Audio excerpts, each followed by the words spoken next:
आणि त्या आपल्या पोटॅन्शियल, आपली जी समृद्धीची शक्ती आहे, त्यामुळे बाह्य जगतात असलेलं सर्व द्रव्यजात वस्तुमात्र, घरदार, संपत्ती या सगळ्याचा आनंद आपल्याला त्यातून घेता येणार आहे. म्हणून ही पूजा शांतपणे केली, त्यावेळेला नातेवाईक मंडळींना बोलवतात, मित्रमंडळींना बोलवतात, पानसुपारी देतात, काही भेटवस्तू देतात. अशा तऱ्हेने ही पूजा व्यापाऱ्यांसाठी फार महत्त्वाची असते.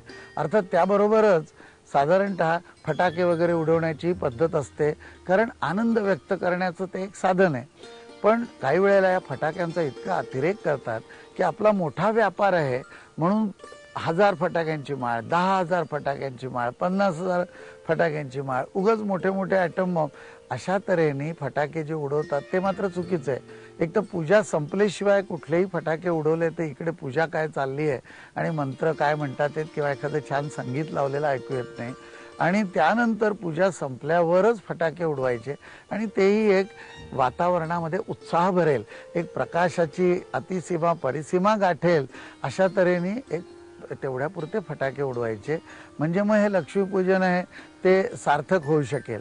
अर्थात हे लक्ष्मीपूजन अत्यंत प्रत्येकाने श्रद्धापूर्वक करणं गरजेचं असतं.